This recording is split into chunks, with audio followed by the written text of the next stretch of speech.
और अपने पैशन को करियर बनाने के लिए भी ready.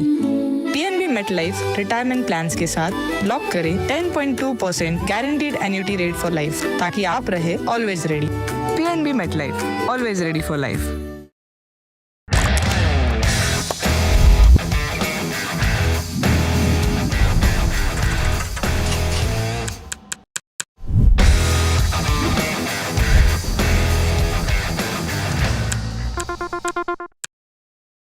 From 1983 to now, I have seen cricket evolve, but the mindset to win never changed. I tell you that what win matches and what doesn't. This T20 World Cup, let's talk cricket, controversies and more on NDTV. After the roaring success in Delhi, Hyderabad and Mumbai, the NDTV DP World PGTI Golf Pro-Am now travels to Ahmedabad. India's finest professionals, the city's most accomplished business leaders. Great golf, great company. NDTV DP World PGTI Golf Pro-Am. The course of champions, the conversation of leaders. 8th March, Kalhar Blues and Greens, Ahmedabad. Across the country. He has tracked the pulse of power from Washington to Korea. Witnessed history being made in global capitals and conflict zones. Brought clarity to complex issues of national security and international affairs. Aditya Raj Kaul, covering international affairs like no one else. Only on NDTV network.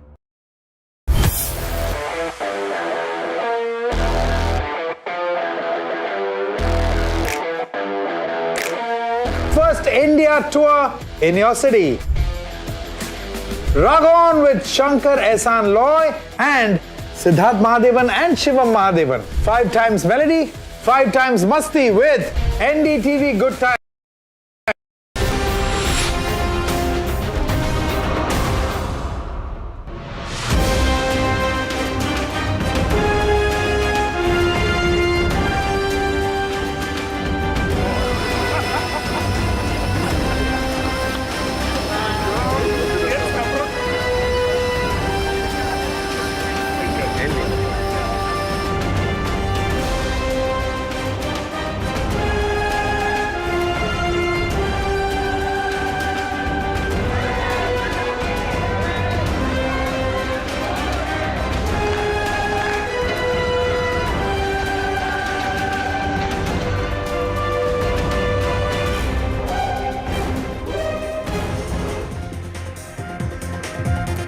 Good evening and a very warm welcome. In just a couple of minutes from now, we will be live from Israel's parliament, the Knesset, where Prime Minister Narendra Modi, on his second visit to the state of Israel, will be addressing the parliament of Israel.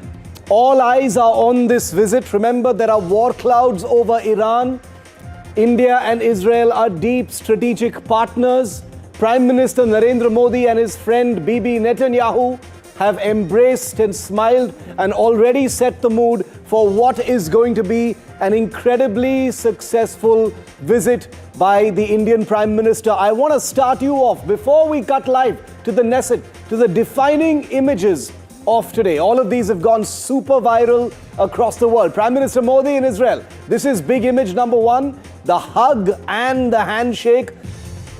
A very warm gesture reflecting the strengthening of ties between the two nations and particularly the two leaders on your screen, Netanyahu and Modi. Obviously, the Israeli Prime Minister was there in person with his wife to receive the Indian Prime Minister.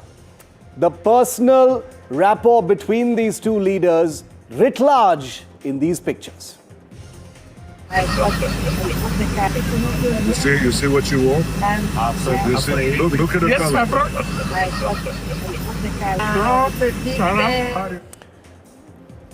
Well, the personal touch between the two leaders, as you just heard in that little exchange caught on camera, where Bibi Netanyahu points to the color of his wife's outfit and to the pocket square in the Prime Minister's pocket to say, you see, she's wearing saffron, an apparent gesture of symbolic camaraderie. These things are never coincidences. Well, on the sidelines of the visit, Benjamin Netanyahu held an informal meeting with Prime Minister Modi. These are pictures from that visit, right ahead of Prime Minister Modi's address to the Knesset. That's the Israeli parliament. We'll be live on that in just a couple of minutes from now. The Prime Minister is headed there as we speak. The streets of Tel Aviv were filled with pride and celebration as members of the Indian diaspora, and there are many in Israel, along with local residents staging vibrant cultural performances to welcome Prime Minister Modi. It's his second visit to the country.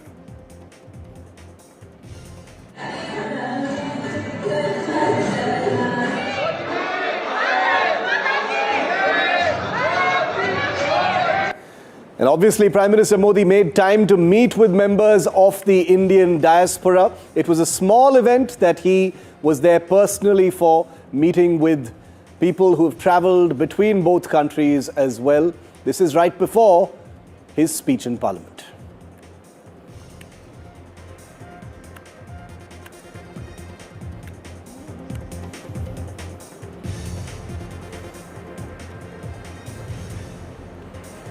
Joining us live now is Shireen Miriam Haskell. She's the Deputy Foreign Minister of Israel and a member of the Israeli Knesset, joining us live from Jerusalem tonight.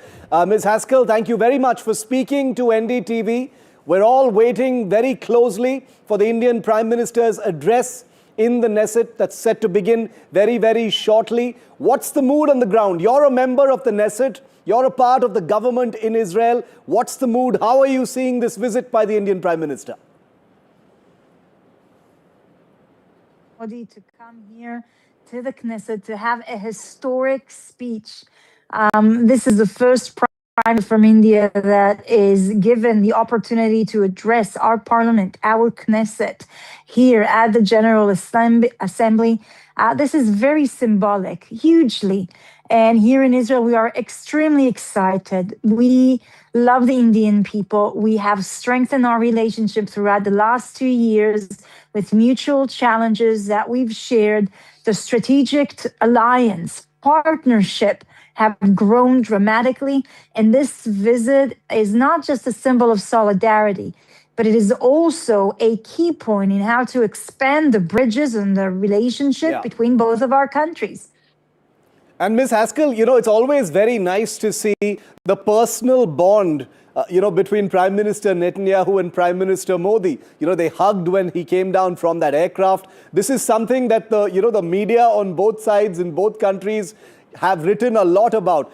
How do you see that? This is so important in the relations between two countries, having that personal bond. Absolutely.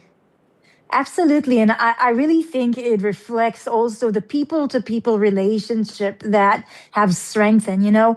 My sister lives in Austin, and there's many Jewish community who lives in America and Canada and Europe. And there's many Indian communities in those countries. And during the last 2 years, they've got closer. They went to demonstrate together. I saw marches with Indian flags and Israeli flags and American flags, and it was so heartwarming. And I think this hug is a real hug among friends, among partners, and it really symbolizes a lot. The world is going through major shifts and changes. Both of these countries are dealing with extreme radical Islamists, with great security challenges, with very harsh reality on our border. And I think that during the times of tectonic changes in world orders, together with the partnership with America, I think it's strengthened the world. I think he sent a clear message that there's people here who believes in freedom, in equality, in democratic values, who are partnering together to create more stability, more prosperity. Deputy Foreign Minister Haskell, as we speak, as the Indian Prime Minister is in your country right now, we do know that there is a lot of uncertainty over what's going to happen with Iran. There are war clouds over Iran. Iran is a country with which India also has diplomatic ties. In view of that, how important is this India-Israeli friendship? Because India sees itself as a country that is able to bring conversations into complicated disputes. Absolutely. And it's important to understand Israel from the start, we wanted a diplomatic path, but we didn't want to lie. And unfortunately, with the agreements that were signed with Iran, they deceived the world. They went behind the back and broke those deals, those agreements that they signed on. And the diplomatic channel that President Trump is leading right now is positive. And, we hope it might lead to a good result. But unfortunately, the Iranians are seeming just to try and buy more time. President Trump had a major speech yesterday, a very long one that speaks about a lot of these problems. Some of them is about the nuclear program of Iran, the ballistic missile of Iran, a direct threat by Iran on the United States with their ballistic missile program. Yeah. So those challenges are serious challenges. They call for the elimination of America. They call for the elimination of Israel. And so I'm not sure that tomorrow in the talks in Geneva, the Iranian will actually agree to a deal like that. I wish there would have been a diplomatic path, but unfortunately, time after time, Iran is choosing a path of war. Look on what they've done internally in their own country, where peaceful demonstrators went out and marched in the streets just to ask for their liberty and their freedom.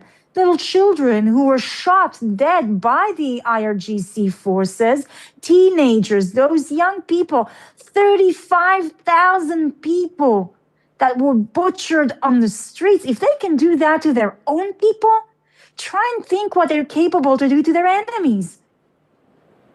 Do you see India playing a role, in the region, Minister Haskell?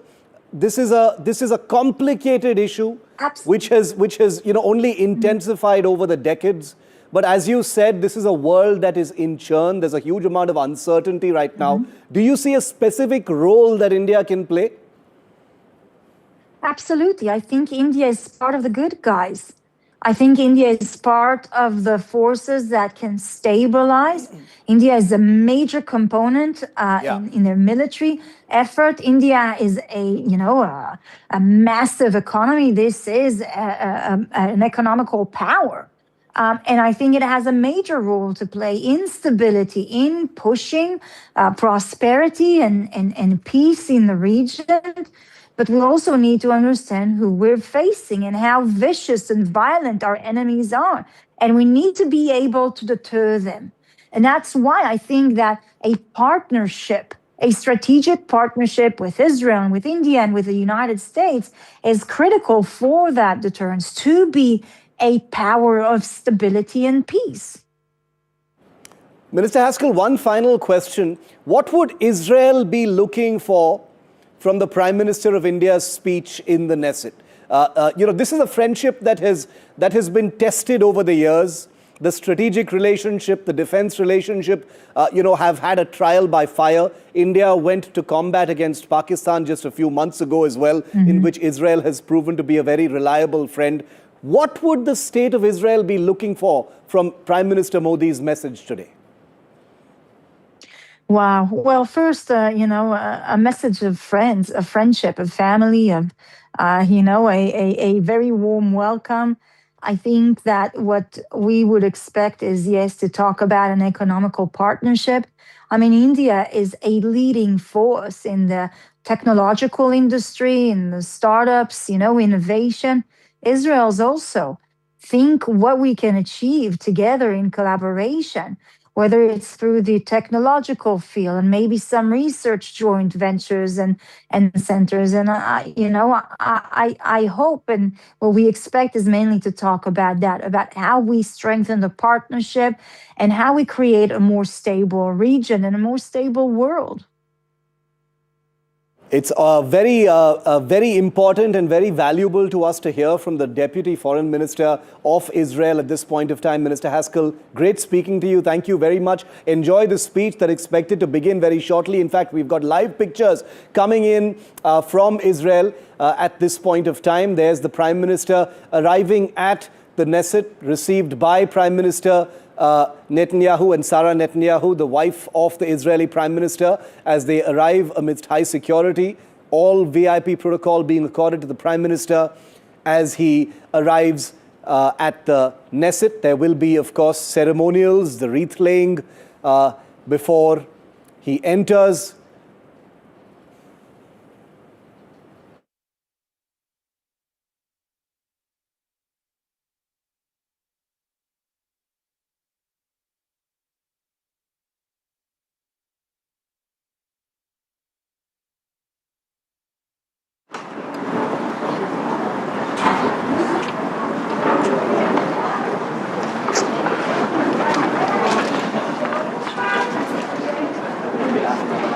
At a memorial of the departed, of martyrs. This is a frequent symbol across different parts of Israel. Very important to the Israeli people as well. You can see the Israeli and the Indian flags flying there.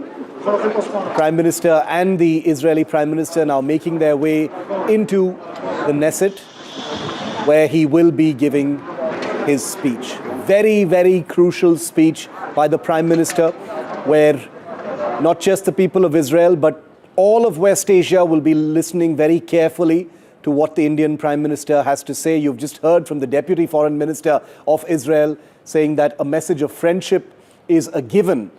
But India, being a country that has warm diplomatic relations with Palestine, with Iran, with Saudi Arabia, with Qatar, and every other country in the Middle East and West Asia, means that India is expected to play a very, very important role. As we count down with these live pictures of the Prime Minister of India about to make his big speech in the Knesset, I'm joined live now to get an expert view in the build-up. Shelley Tal-Meron is an Israeli MP and former spokesperson of the Israeli Air Force. Elon Levy is an ex-spokesperson of the Prime Minister's office in the Israeli government. And Daniel Rubinstein, former media advisor to Prime Minister Netanyahu. Thank you all for being with me and spending your time with us as we wait for the Prime Minister to begin this very important speech. Shelley, if I could begin with you. This is a friendship that has stood the test of time, stood the test of turbulence, and we're seeing so much of it right now. As we wait for the Prime Minister to speak, what are your big expectations? What is the mood as far as India-Israel is concerned? First of all, thank you for having me. We're so happy and honored to receive and welcome Prime Minister Modi here in Israel. I'm just about to go to the plenary to hear him in just a few minutes. We are very excited for this visit, his second visit during the past 10 years. Yeah. I think the Israeli people are so grateful to the Indian people, to the Prime Minister, and to the administration for all the support that we have gotten from India over the years, and of course, since October 7th and after October 7th. So this visit is a historic one. We're very excited to welcome the Prime Minister. We're very excited to hear his speech. And of course, we're even more excited to speak about the future of the relations between Israel and India. There are discussions as for the trade agreement and other cooperations that we can have between the two countries. And I'm sure that there will be great results from this visit. Even though I'm an opposition member, I still support, of course, this visit, and we welcome him and are very, very happy to see him here. Shelley, Elon, and Daniel, just stay with me. We're getting these live pictures of the two prime ministers entering the Knesset. There's some sound coming in. I want to see if we're going to be able to pick up on what they're saying. I would suggest if you can stop for 1 second. Sure. If you can stop for 1 second to close the line. Okay? Please. 1 minute. 1 minute. This is a clear call now. בבקשה. When you came in 2017, yes, becoming the first prime minister of India. Prime Minister, if you can join me please from this way. You wouldn't remember, Prime Minister Netanyahu was gracious enough back then. מנכ"ל קצין מזכיר.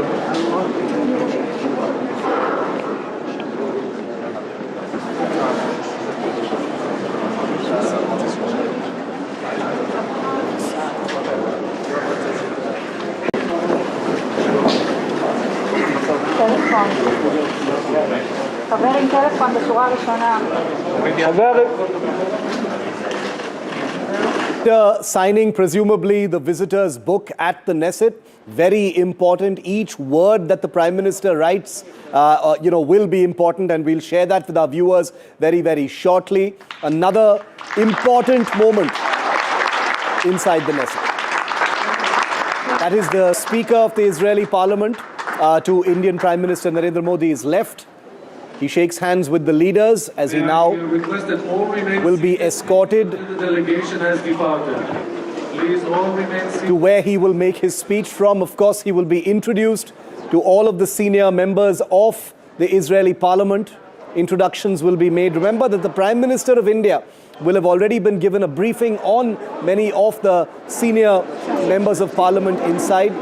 Extremely important messages and images for the India-Israel relationship. Many of these members of Parliament inside the Knesset have been extremely supportive of the India-Israel relationship. Salam Modi. Salam. Salam. Salam. Oh, for you.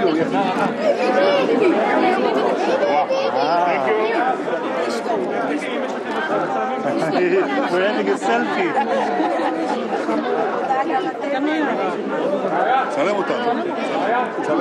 What do you want? This is for me. Thank you. Hello. Hello, Prime Minister.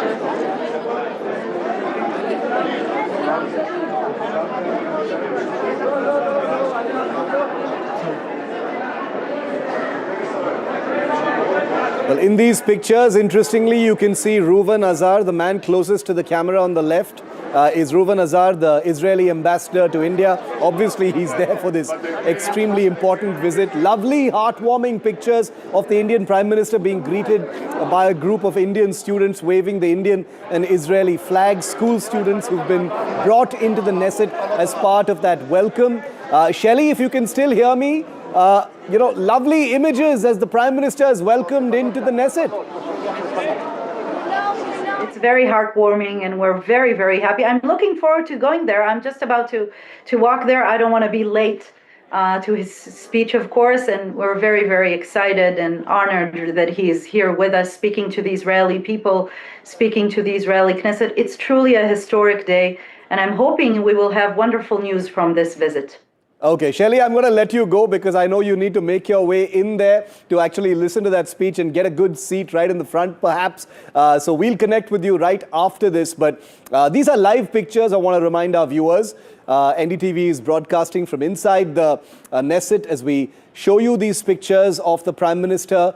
A relationship that radiates the strategic partnership between the two sides at a time when there is a huge amount of churn. As we wait for the Prime Minister to begin his speech, Elon Levy, if I could quickly bring you in, what are you going to be looking out for most in the speech that we're about to hear from the Indian Prime Minister inside Israeli Parliament?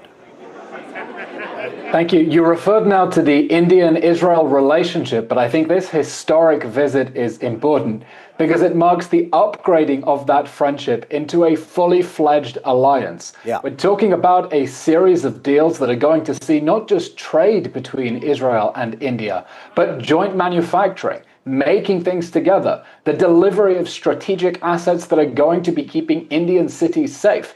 And the fact that Prime Minister Narendra Modi is here in the shadow of a potential war with Iran tells you how urgent he treats this visit and how important he considers this alliance for India's future and for India's security. So we're going to be keeping an eye on how Narendra Modi speaks about the relationship with Israel as part of a new security architecture that is evolving to try to maintain peace and stability here in West Asia. Very important points that you've just made, Elon. I want to show our viewers once again the pictures that are playing out right now. The Prime Ministers, along with the Speaker of the Knesset, now escorting the Prime Minister. A quick photo op right there. I'll get you the details of who that young man in the red was before we close in on the podium where the Prime Minister will be given a speech. He's, of course, being given a tour of the Knesset. This is not the Prime Minister's first time, remember, inside the Knesset. He has addressed it before. This is the Prime Minister of India's second visit to Israel. The last was in 2017. So almost a decade later comes this historic second visit, during which time the world has completely changed. The Indian Prime Minister in his third term, the relationship between him and the Israeli Prime Minister has blossomed into a very, very personal friendship between the two leaders, and that has radiated through the larger relationship as well. Daniel, bringing you in on this now, how do you see this? You know, the pictures are beautiful. They all, symbolize this deep friendship between the two countries, but there's a lot of serious stuff happening in the region, around the world at this time. So there's a lot of smiles and waves between, Narendra Modi and Netanyahu, but there's serious business to discuss after this speech today. This is an exciting day, a very exciting day, and I've been watching your network and I've become even more excited with your enthusiasm. So I want to thank you and all the people of India for the respect and enthusiasm that you've shown for the Prime Minister's visit to the Israeli parliament. This is a big day, and you're right that there's a lot going on geopolitically right now in West Asia. Look at a map. On one end is India, a democratic civilization on the Indian Ocean, and on the opposite end of West Asia is tiny Israel, an outpost of democracy on the Mediterranean Sea. Between Israel and India in West Asia, there is no stable democracy that shares the values of the two nations. This is an incredibly important relationship. Yes. And the fact that the Prime Minister of India is coming to speak to the Israeli parliament is telling the Israeli people, we see you as equals, even though you, Israel, are a country of only 10 million people, and India is a country of nearly 1.5 billion people. We are in this together. We have common threats against terrorism, against ballistic missiles. We want to move forward in a better, more peaceful, productive path. And there's so much that each of the two nations can do to benefit the other. Very true. Elon, if bringing you back in, the war clouds that are currently there over Iran, the shadow of uncertainty over what may happen in Iran, a country with which Israel has, had combat in the recent months as well. How do you see the Indian Prime Minister's visit in the context of that? India is a country that has close diplomatic relations with both Israel as well as Iran. Do you see India playing a role in what lies ahead? Mistake to mention them in the same breath, because India has a friendship and an alliance with Israel, and its relationship with the Iranian regime is purely transactional. India understands that the Iranian regime poses a major threat to the region, particularly in its pursuit of nuclear weapons. We've seen how destabilizing the Pakistani regime's acquisition of nuclear weapons is, and India does not want that to spread to Iran. So here we're seeing a very strong message, Iran in the middle between India and Israel, looking at these two great democracies, strengthening their defense partnership, their alliance on innovation and technology, and seeing that these countries are determined to maintain stability and peace in Western Asia and forcefully reject the Iranian regime's attempts to destabilize, to destroy the IMEC trade corridor by arming proxy forces throughout the region that can attack ships and destabilize countries, and that this is a strong alliance that is saying enough, no more destabilization. The region wants to move forward to a future of peace and prosperity. Stay with me, Daniel and Elon. Aditya Rajkol, NDTV's man on the ground in Jerusalem, is with me live from inside the Knesset. Aditya, the Prime Minister is about to speak. We've just seen those lovely pictures of him meeting with school children, and members of Parliament. What's going on inside? The mood inside the Knesset, Aditya? NDTV is reporting from inside the Israeli parliament. In a few minutes from now, Prime Minister Narendra Modi would be arriving here. He will be honored. And of course, there will be speeches by Prime Minister Narendra Modi, first by any Indian Prime Minister and second Indian leader. Pranab Mukherjee, India's president, was here in 2015 when he spoke at the parliament. And now we'll have Indian Prime Minister Narendra Modi speaking in a few minutes from now. And of course, we'll have Benjamin Netanyahu, the Israeli Prime Minister, and of course, the Israeli Parliament Speaker in attendance. Of course, a lot of other guests apart from members of the parliament have been invited, and the speech would be focusing on the key issues between India and Israel and how this relationship is being taken to another level by both these leaders, and of course a special strategic partnership that is being looked into, defense and security cooperation top the agenda, but certainly also about the personal bond between Netanyahu and Modi and how technology, AI, agriculture and several other issues are key focus areas in his speech. Reporting from inside the Israeli parliament, this is Aditya Rajkol for NDTV. NDTV is reporting from inside the Israeli parliament. In a few minutes from now, NDTV and Channel 12 in Israel have come together for this very special build-up broadcast tonight before the Prime Minister of India begins his speech inside the Knesset. Arad Nir, Senior Chief Foreign Affairs Editor of Channel 12, is live with me from Jerusalem. Good to see you, Arad. The mood in both countries very, very high with the Indian Prime Minister. What are your thoughts as we count down to that big speech in the Knesset? Indeed, we are all waiting for Modi-Ji's address to the Israeli Knesset, to the Israeli people. It is not the first time that Modi-Ji visits Israel. We hosted him a couple of years ago. We have been seeing the close relationship between him and Prime Minister Netanyahu. And also this morning, as he stepped down his aircraft, the hugs and the warmth between these two leaders could not be hidden, and no one made an attempt to do it. We are really awaiting his speech.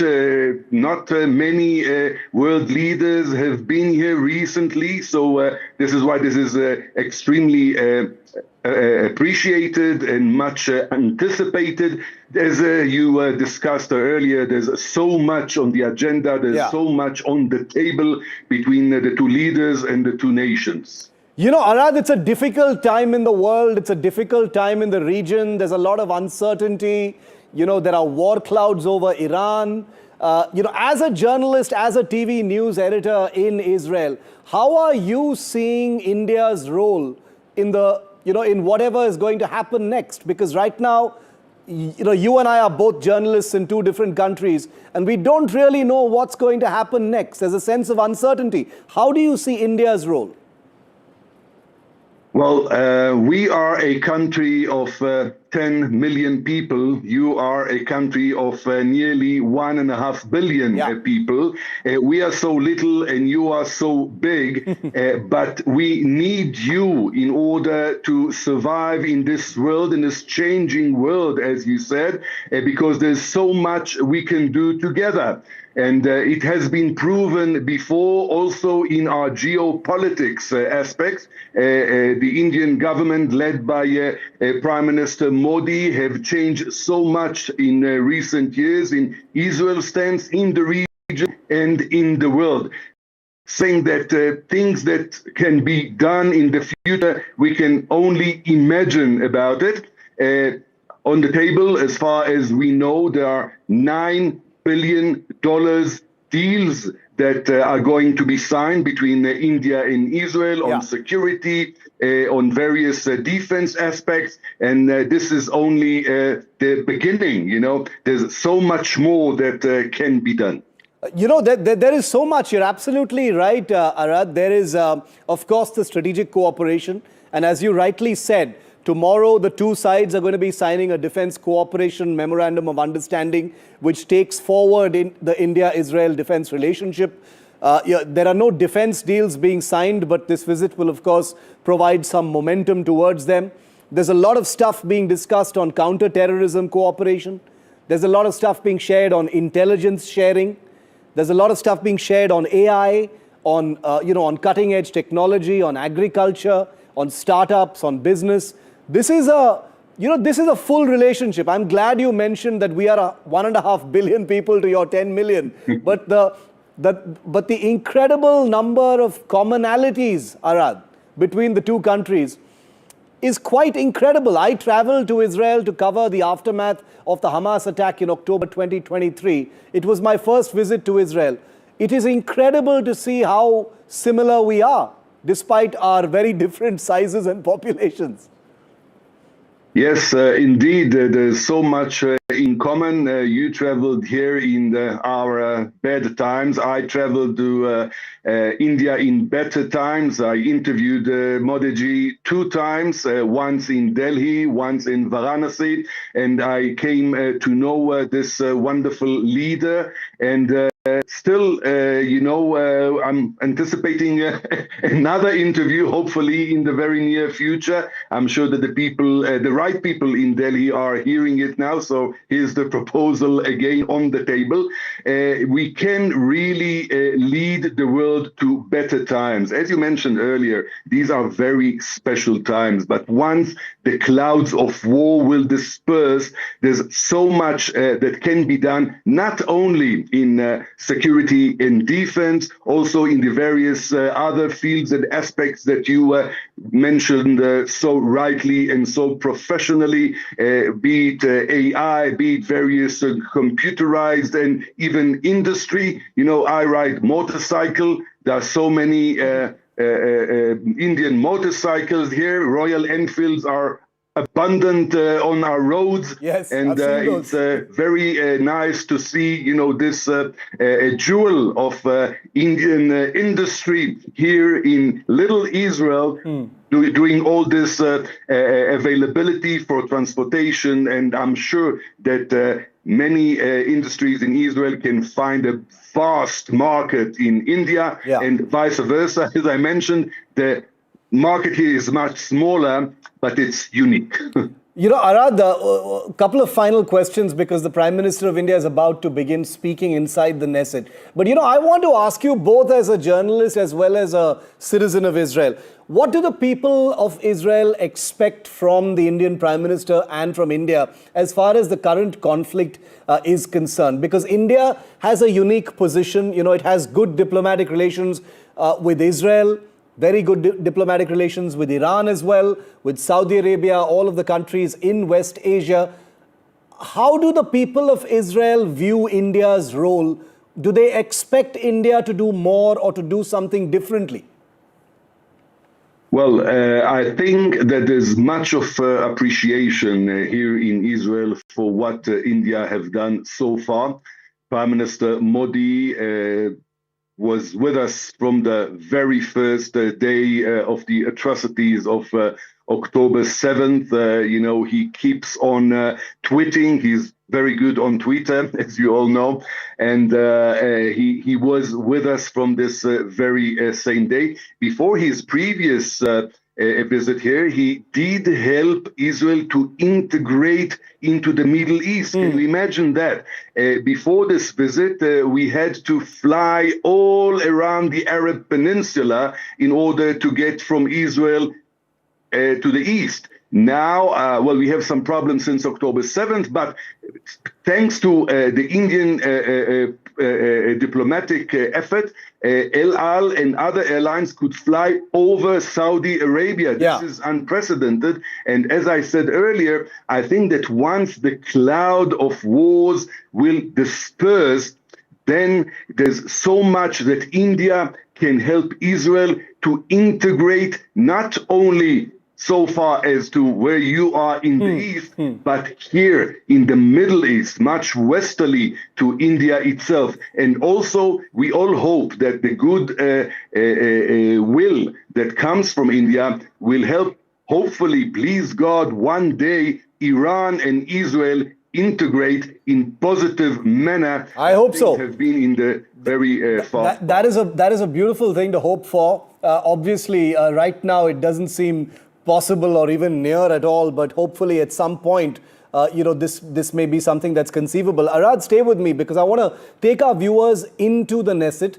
NDTV's Aditya Raj Kaul is there. He just sent us that live ground report, the only TV journalist to send us that. Elon and Daniel continue to be with me as well. Aditya, Prime Minister Modi about to speak anytime now. All of the MPs are there, ready and waiting. What are you hearing? Well, that's right. It's going to be a historic speech, really, first by any Indian Prime Minister. And right behind me, you can see the Israeli parliament out here, the Knesset. The Prime Minister Narendra Modi would be arriving in a couple of minutes from now, and we will see his address. These are live and exclusive images coming on NDTV You can see a lot of parliamentarians in attendance waiting for the Prime Minister to come. I'm being told that the Prime Minister has already entered the Parliament complex, and any minute now, he will be here. We saw a lot of bonhomie, a lot of friendship, a lot of hugs when Prime Minister landed here. But it also comes to the brass tacks, apart from the bonhomie. And that is about technology partnership, defense cooperation, and how India and Israel come together and elevate the partnership. And now, announcement is being made for the Prime Minister to come. A lot of cheer, live and exclusive visuals on NDTV. Prime Minister enters the Parliament, Netanyahu with him. And you can see the Parliament Speaker escorting the Prime Minister, live and exclusive visuals on NDTV.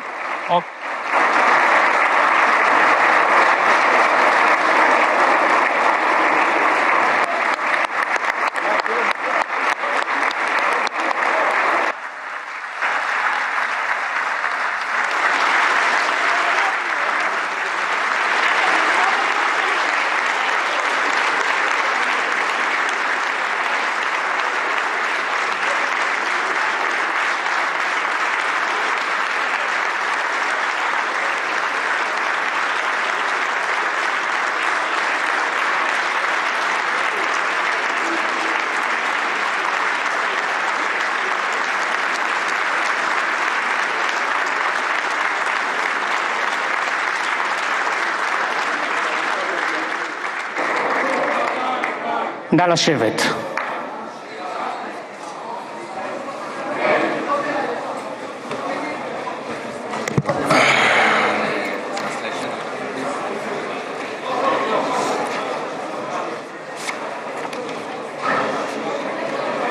חברות וחברי הכנסת, אני מתכבד לפתוח את הישיבה המיוחדת של הכנסת לכבוד ראש ממשלת הודו, מר נרנדרה מודי.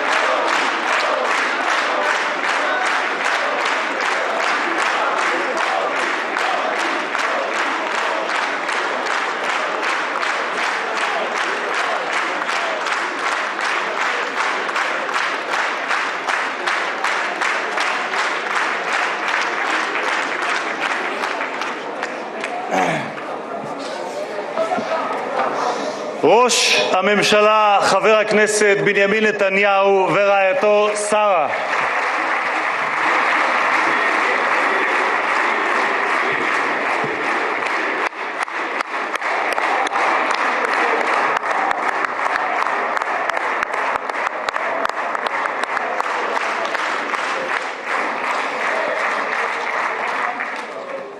שרות ושרים, חברות וחברי הכנסת בעבר ובהווה, מהקואליציה ומהאופוזיציה, External Affairs Minister Dr. S.J. Shankar, National Security Advisor Mr. Ajit Doval, Foreign Secretary Mr. Vikram Misri, Ambassador of India to Israel J.P. Singh, Ambassador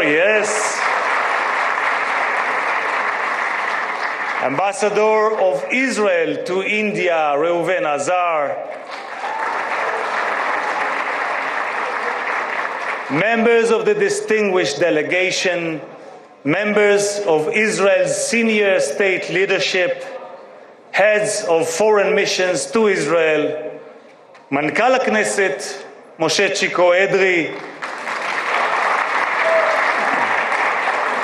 מזכיר הכנסת דן מרזוק, היועצת המשפטית לכנסת עורכת הדין שגית אפיק, חברי הנהלת הכנסת, אורחים נכבדים מקהילות יוצאי הודו בישראל,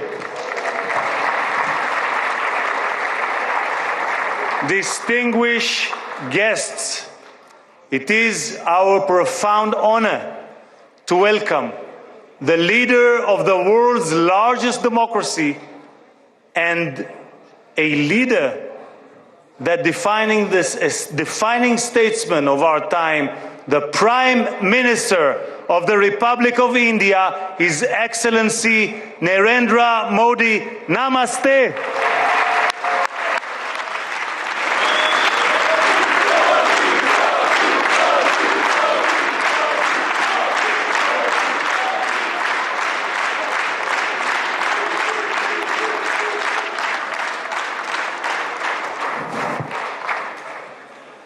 For Prime Minister Modi, leadership is not merely the administration of a state, but the inspiration of a nation, a huge nation. Guided by that conviction, he has transformed India. He reshaped the landscape in public health, industry, agriculture, and infrastructure. He ignited a digital revolution and drove historic advances in economic improvement and inclusion. He made India the fastest growing major economy on earth, lifting hundreds of millions of lives. In doing so, he gave new meaning to the words, Jai Hind, long live India.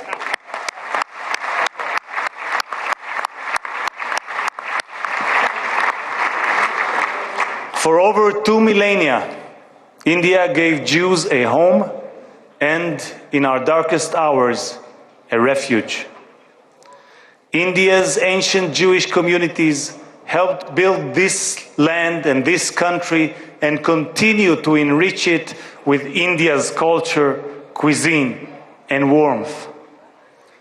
Diplomatic relations were established early, but it was the two prime ministers, Modi and Netanyahu, who forged a true strategic partnership.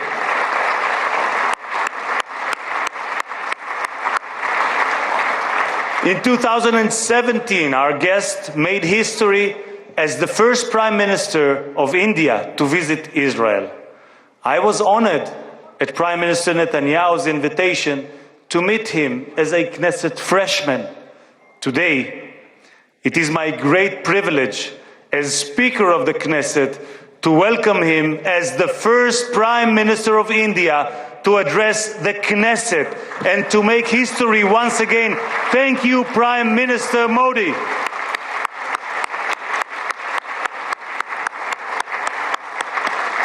Between these milestones, cooperation has deepened across every field, most notably in security and technology. As you, Prime Minister, said, technology yields its greatest benefit when shared. In that spirit, our nations are invaluable assets to one another. כשנבחרתי לתפקיד יושב ראש הכנסת, הונחו לפני הצעות לבחירת יעדים לביקור המדיני הראשון. כשביקשתי לדעת באילו מדינות לא ביקר מעולם יושב ראש כנסת, הופתעתי לגלות כי הודו היא אחת מהן. הבחירה על כן הייתה קלה, והקמתי משלחת לביקור המדיני בהשתתפות חברי הכנסת עמית הלוי מהקואליציה ומיכאל ביטון מהאופוזיציה, מובילי קבוצת הידידות בכנסת. With my dear friend and esteemed counterpart, Om Birla, Speaker of the Lok Sabha, we signed the first ever MOU between our parliaments. Over the course of my visit, I encountered a great civilization, a thriving democracy, and a people of remarkable dignity and resolve. החברות בין שתי האומות שלנו עמדה במבחן המאבק המשותף שלנו בטרור. לאחר טבח 7 באוקטובר, ראש הממשלה מודי היה מהמנהיגים הראשונים שגינו את זוועות החמאס ועמדו באחווה לצידם של אזרחי ישראל. ממש כפי שאנחנו עמדנו לצידה של הודו בשעותיה הקשות, לאחר פיגוע הטרור במומבאי ב-2008 ובפלגם בשנה שעברה. שני העמים שלנו נאלצים להילחם בטרור, ושניהם, בעזרת השם, ימשיכו לנצח. Next week, the Jewish holiday of Purim and the Indian holiday of Holi will coincide. Colors will fill the air as both our nations celebrate light's triumph over darkness. Both our peoples will proclaim the same timeless truth: hope always prevails. Prime Minister, you are, as King David was, both statesman and poet. In your poem, Ash, Hope, you describe it as a flame that bursts forth to sear the darkness with its might. That flame burns in the Psalms of King David too. Kaveh el Adonai, chazek ve'yametz libecha, kaveh el Adonai. Hope in the Lord. Be strong and let your heart take courage.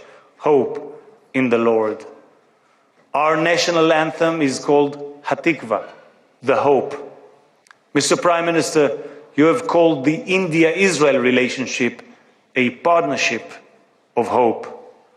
From Hatikva to Asha, hope is the hallmark of our bond.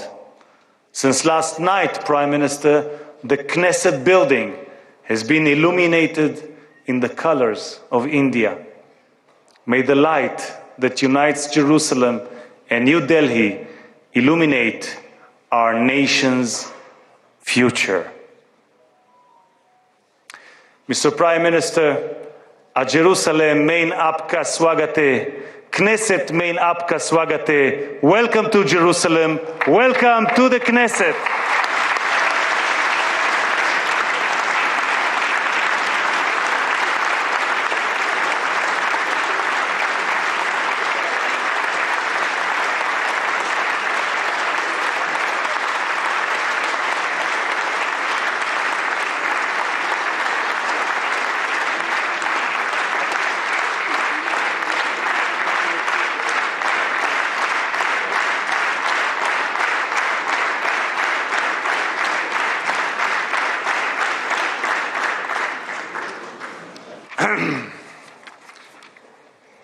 חברות וחברי הכנסת, אני מתכבד כעת להזמין את ראש הממשלה, חבר הכנסת בנימין נתניהו, לשאת דברים. בבקשה, אדוני ראש הממשלה.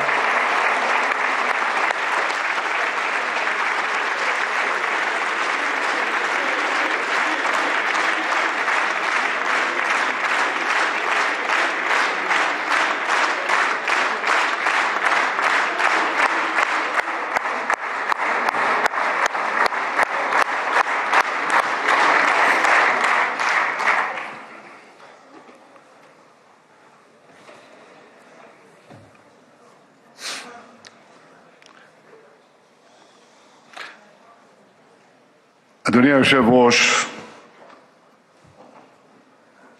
חברות וחברי הכנסת, you know, heads of state, prime ministers, they come to the Knesset, we greet them warmly, and it's always an exciting moment. For all of us, and for me too. But I have to tell you, Narendra, my dear friend, I am deeply, deeply moved by your visit here today, because I have to be diplomatic. I will not rank it, because I'll get into trouble. But I've never been more moved than by your visit here with us, a great friend of Israel, a great champion of the Indian-Israeli alliance, and a great leader on the world stage. Welcome to Jerusalem, my dear friend, Prime Minister Narendra Modi, and your distinguished delegation. Welcome to Jerusalem. Now, I said, Narendra, my dear friend, these are not just words. I would almost venture to say, more than a friend, a brother. In many ways, brothers.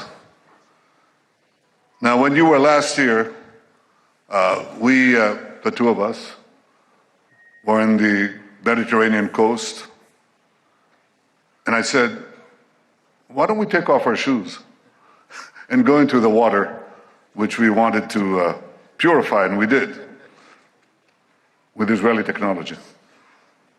So, with all deference to our Christian friends, they said we didn't wade in the water, we walked on water. That's not true. We didn't walk on water, but we did perform miracles since then. Because what we have done is we've doubled our trade, tripled our cooperation, quadrupled our understandings in ways that I cannot begin to describe. And in some ways, probably shouldn't describe.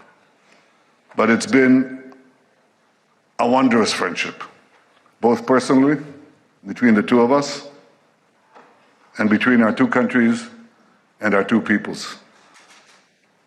You know, earlier today, my wife Sarah and I greeted you in the airport, and just as you came down the steps, we embraced each other. Because Prime Minister Modi's personal embrace is something special. It's called the Modi hug. It's well known around the world. And when you hug someone closely, truly, you know it's not an act, it's a real thing. It's called the Modi hug. So I want to return the hug here too from every single one of the Knesset members. And it's not only an indication of the personal relations, of the personal friendship between us, but it really reflects the warmth of the tie between our two peoples. Now, India, as you know, India is a gigantic power of almost 1.5 billion people. Israel is somewhat smaller, somewhat. But Israel is gigantic too. It's a gigantic power. Gigantic in spirit, gigantic in deed, capable of performing miracles. And I want to say that the alliance between us is an enormous multiplier of our individual powers. Enormous multiplier. It's a multiplier of the spirit and a multiplier of deeds and capabilities. We are two ancient civilizations going back thousands of years. And if you look at where human civilization developed on the planet, it developed in a few places. And chief among them, the Indus Valley and the Jordan Valley. These are the places where enormous things developed, enormous spiritual things, conceptual things, matters of the heart, matters of the mind, matters of morality. We're two ancient civilizations, and we had to go through the voyage of time, the odyssey of time, with so many trials and tribulations, and yet 80 years ago we emerged, the two of us, from British rule, almost 80 years, almost at the same time, achieved our independence. We share so many common interests. We're two democracies. You're a gigantic democracy, but Israel is also, think about what we had to do, what we had to go through, and how we maintained our democracy against challenges that I believe few countries, if any, have faced. We are now deepening our deep bond, את הברית החזקה האסטרטגית הגלויה שיצרנו. יצרנו ברית גלויה. ולא פחות מזה, שתי המדינות שלנו נמצאות בשיא כוחן. ישראל חזקה מאי פעם, והודו חזקה מאי פעם.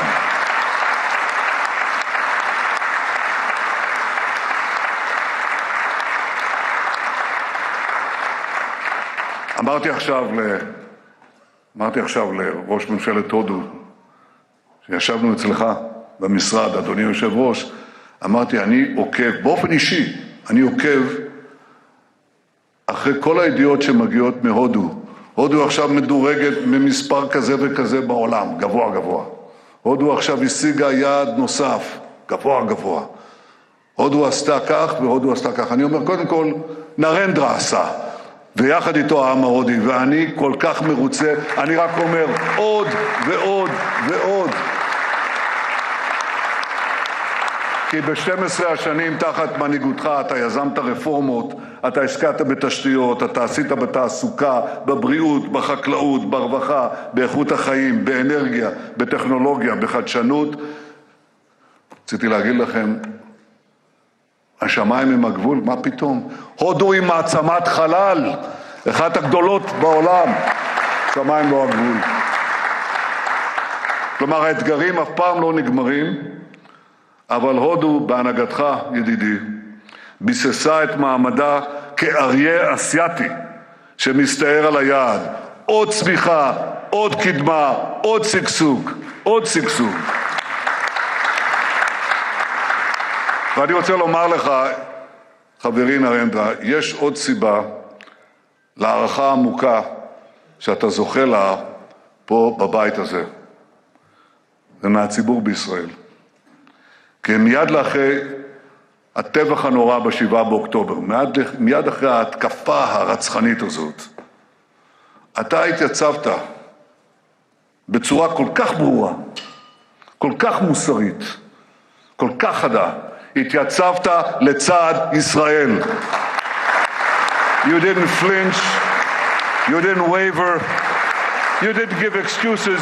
You stood next to Israel, you stood by Israel, you stood for Israel, you stood for the truth. Thank you, my friend.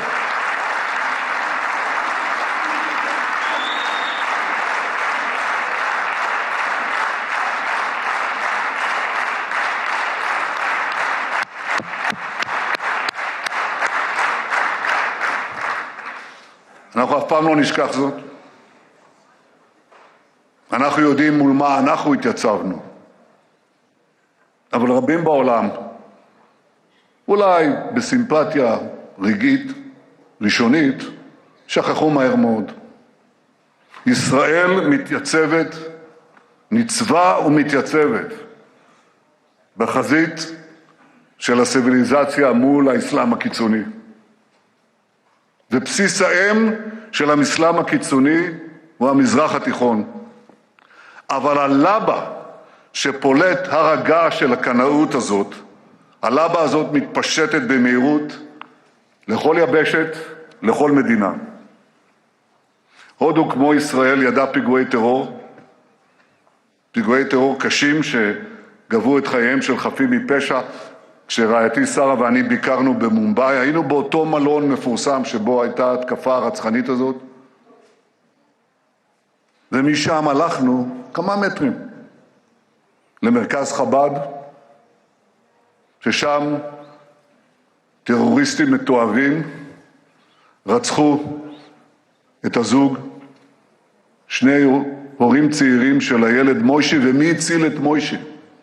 מי שהצילה את מוישי הייתה האומנת ההודית שלו. גם את זה לא נשכח אף פעם.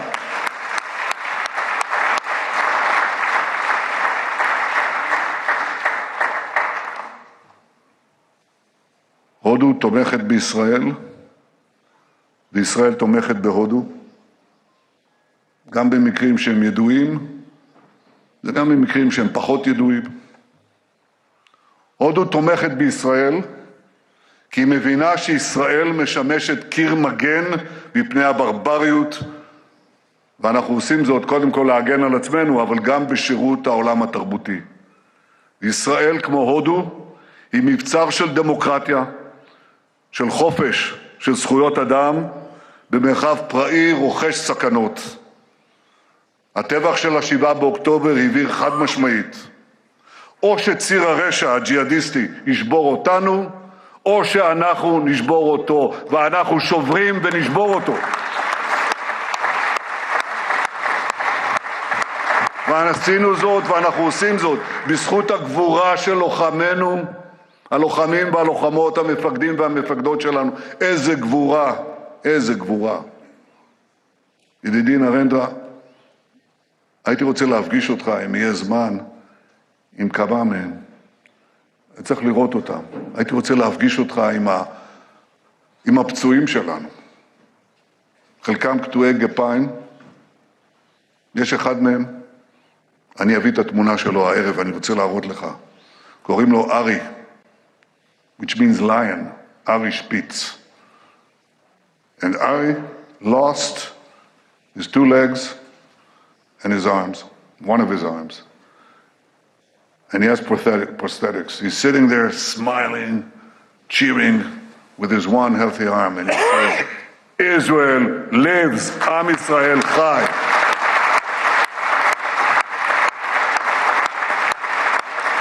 בזכות הגבורה של לוחמינו, בזכות ההחלטות המושכלות והאמיצות שקיבלה ממשלת ישראל שפרוסה פה לפניך, בזכות העמידה האיתנה של אזרחינו, בזכות כל אלה הכינו את אויבינו שוק על ירך בשבע חזיתות של מלחמת התקומה.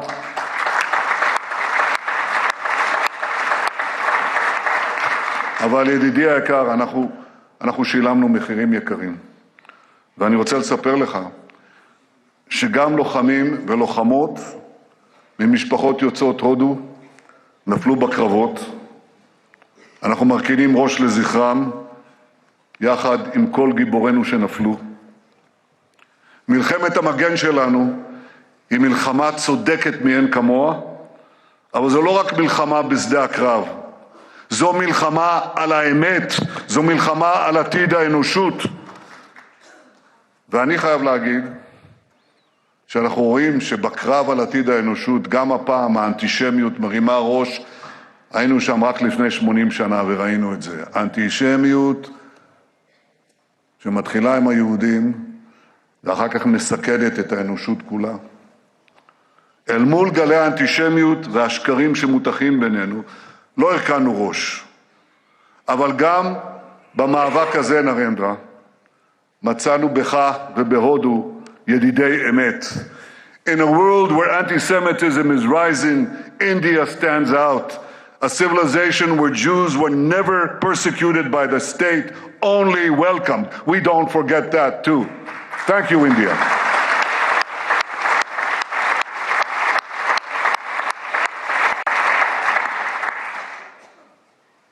נרנדרה, ידידי ראש ממשלת הודו, מול האסלאם הקיצוני שמאיים על האנושות כולה ועל המדינות החופשיות, נבנה יחד ברית ברזל.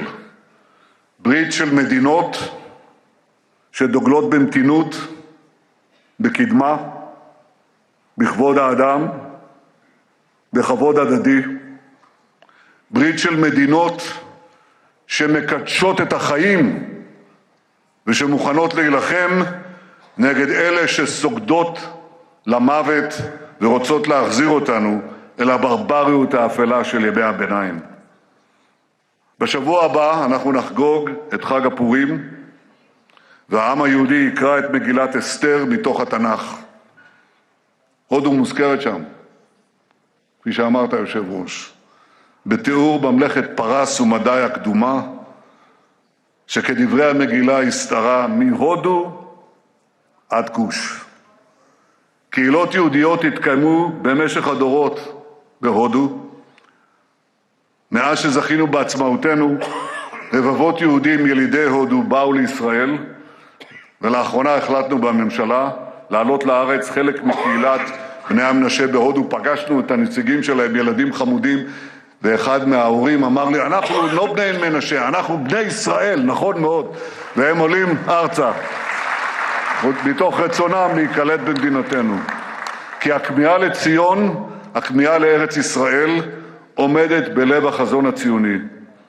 את זה הבינו כמה מגדולי הרוח של הודו, שהתייחסו לציונות בראשית דרכה באהדה גדולה. ביניהם היה המשורר הדגול, טגור. טגור זכה בפרס נובל לספרות עוד לפני מלחמת העולם הראשונה.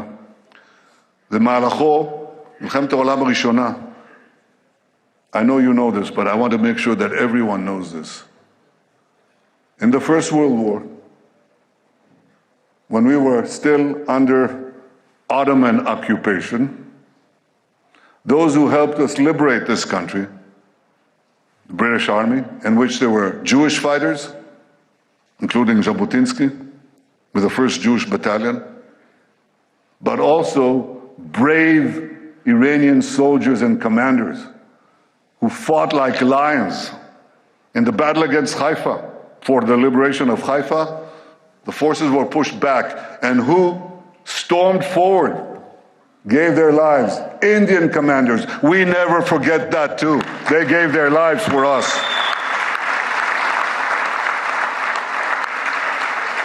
Tagore spoke so positively about our national movement, and his writings were translated into Hebrew. היו מי שישבו את דמותו, עטורת הזקן הלבן, לנביאי ישראל. מילים שיצאו בהודו דיברו אלינו, וכך גם מספרים שיצאו מהודו. דודי המנוח, פרופסור אלישע נתניהו, זיכרונו לברכה, היה ממקימי הפקולטה למתמטיקה בטכניון. That's our equivalent of MIT. הדוד אלישע תמיד דיבר איתי בהערצה על המתמטיקאים ההודים, ובייחוד הוא הזכיר את רמנוג'ן. הזכיר אותו הרבה פעמים, כי התגליות הגאוניות של רמנוג'ן בתחילת המאה ה-20 שינו את פני המתמטיקה. רמנוג'ן בא מהעם. הוא בא מהעם. הוא לא בא מאוניברסיטה. גם אתה באת מהעם. אתה צמחת מהעם. אתה עלית מעלה כי ידעת מהם השורשים שלך. ובכן, כל זה קרה בתחילת המאה הקודמת. ולקראת סוף המאה הקודמת, הודו וישראל כוננו יחסים מלאים, ואחת התוצאות של מפנה דיפלומטי זה היא תנועת המטיילים הישראלים אל המזרח. עשרות אלפי ישראלים, צעירים ומבוגרים, מבקרים מדי שנה בהודו. הם מתפעלים מהכל, ממה שיש היום וגם מהמורשת התרבותית העתיקה. והם מספרים אחד מאזרחי הודו שואל מטייל בישראל, כמה אתם? והישראלי עונה לו, 10 מיליון. וההודי ממשיך, וכמה בישראל? לא 1.5 מיליארד, אבל רבים שמעריצים את הודו, מחבקים את הודו, ורוצים גם לבוא להודו. אחד מהם זה אני, וגם רעייתי פה, אנחנו רוצים ביקור חוזר, זה בטוח. את זה כבר חילצתי, אני כבר אומר לכם, הישג דיפלומטי ראשון, נביא את הממשלה להודו. לא רק שנביא את ראש ממשלת הודו לממשלה, נביא את הממשלה, את ממשלת ישראל להודו, לביקור. G2G. בביקורך הנוכחי, they all want to come. בביקור הנוכחי שלך בישראל, אנחנו נהדק עוד יותר את הקשרים בינינו, גם האישיים וגם המדינתיים, כי יחד אנחנו מובילים מהלכים בקנה מידה היסטורי. זה קורה בוודאי ביחס לאתגרי הביטחון ולהזדמנויות בביטחון, אבל זה לא רק בביטחון. אנחנו יוצרים צירי פעולה חדשניים בכלכלה, במסחר, באנרגיה, בטכנולוגיה, בסייבר, בבינה מלאכותית ובחלל. בחלל, גם כן. שר הביטחון ישראל, אתה מרבה לדבר על זה, והנה, תדע שיש כאן אוזן קשבת. אנחנו מפתחים יחד את יוזמת איימק. זה מסדרון ימי ויבשתי שיחבר את הודו דרך חצי האי ערב. יחבר אותה לנמל חיפה, ומכאן לים התיכון ולאירופה. ואיימק, המסדרון היבשתי ימי הזה, יכול להתקיים ולשגשג רק אם יעבור דרך מדינות יציבות ובטוחות. ואין מדינות חזקות ובטוחות יותר בציר הזה מאשר הודו וישראל. ולכן אני מברך על המחויבות שלך לכך שישראל תהיה חוליה מחברת בין אסיה לאירופה דרך נמל חיפה. בביקור הזה שלך אני איישם גם הסכמים בתיירות, בתרבות, בחקלאות, במים, בהתפלה, וברוח הסכמי אברהם בשלום אנחנו נמשיך את המהפכה של בריתות חדשות, של הגברת היציבות האזורית, של חיזוק החוסן, הקדמה והשגשוג.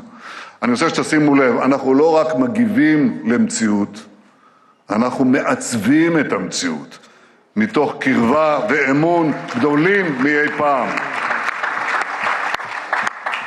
ידידי נרנדרה, מאז ביקורך האחרון בישראל, הקודם, ב-2017, מים רבים זרמו בנהר הגנגס בהודו, כמו גם בים התיכון, שם טבלנו שנינו את רגלינו ביום קיץ נפלא.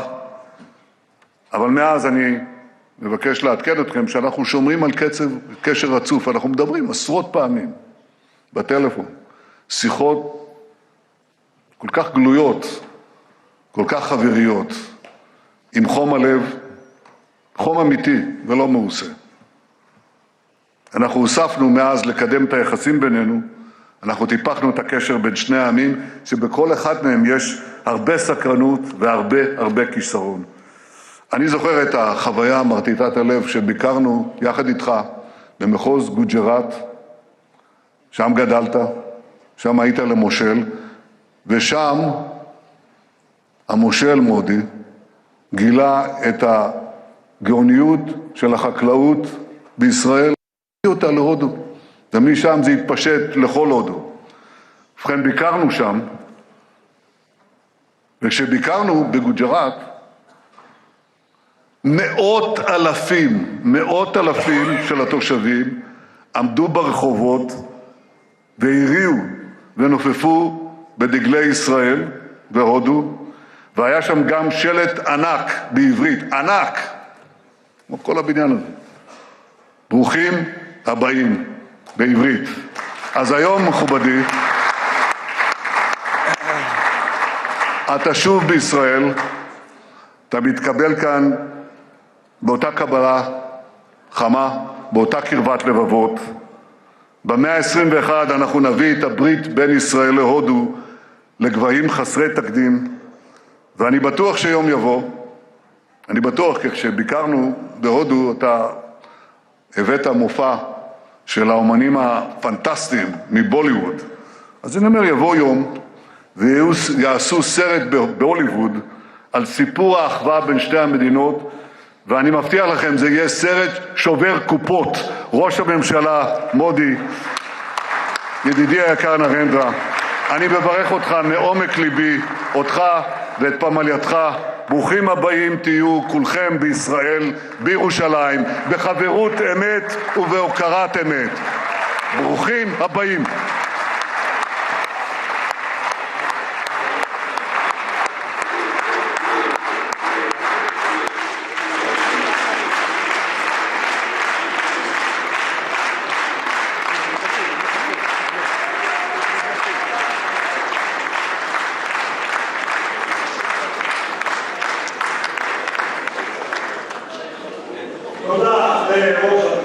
ראש הממשלה, ואני מזמין כעת את ראש האופוזיציה, חבר הכנסת יאיר לפיד, לשאת דברים, בבקשה.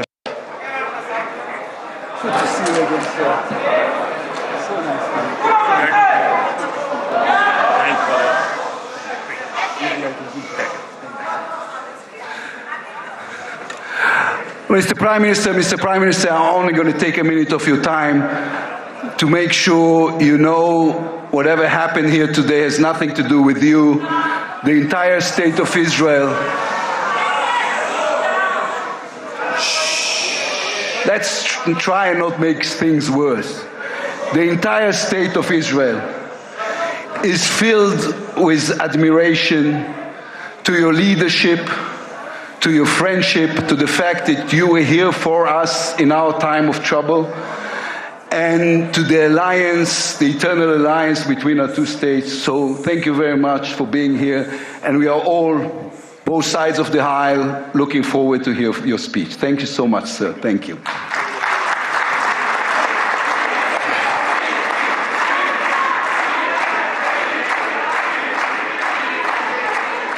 אני מתכבד, חברות וחברי הכנסת, אני מתכבד כעת להזמין את ראש ממשלת הודו, מר נרנדרה מודי, לשאת דברים. בבקשה.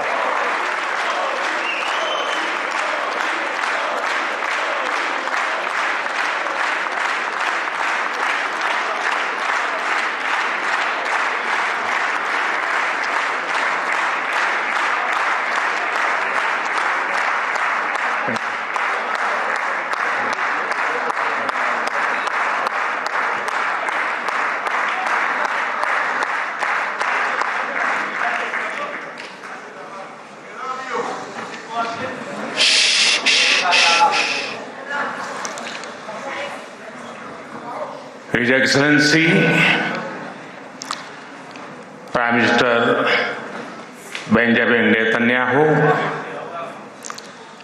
His Excellency Mr. Amir Ohana, Speaker of the Knesset, His Excellency Mr. Yair Lapid, Leader of the Opposition, Honorable members of the Knesset, my dear sisters and brothers, Shalom.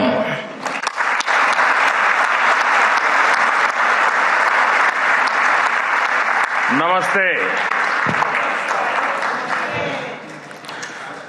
Honorable members,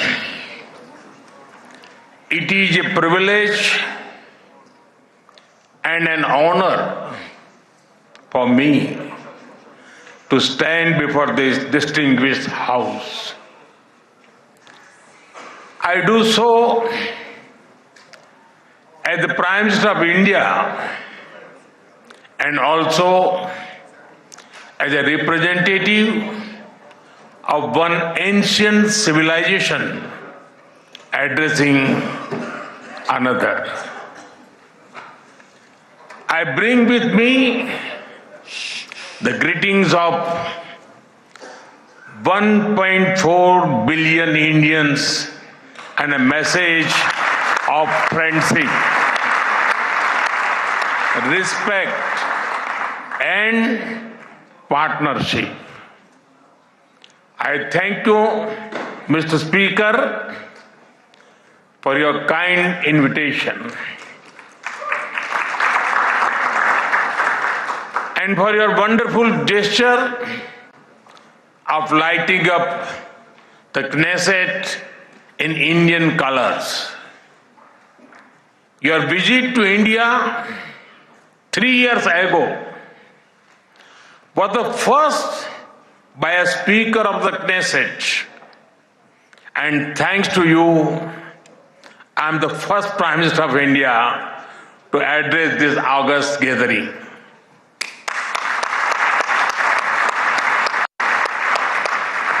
Nine years ago, I had the good fortune to be the first Prime Minister of India to visit Israel. And I'm very happy to be here again, returning to a land to which I have always felt drawn. After all,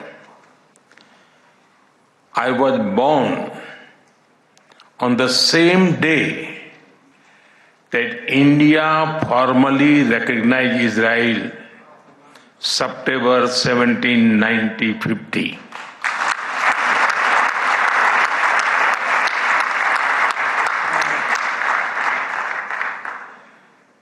Honorable members, I also carry with me the deepest condolences of the people of India for every life lost and for every family whose world was shattered in the barbaric terrorist attack by Hamas on October 7.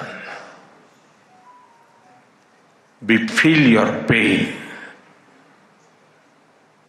We share your grief. India stands with Israel firmly, with full conviction in this moment and beyond.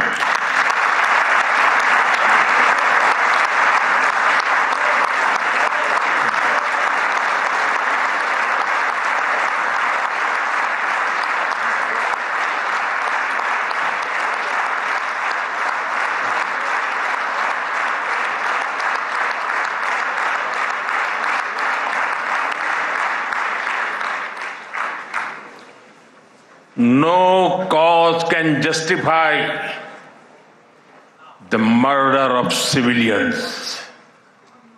Nothing can justify terrorism.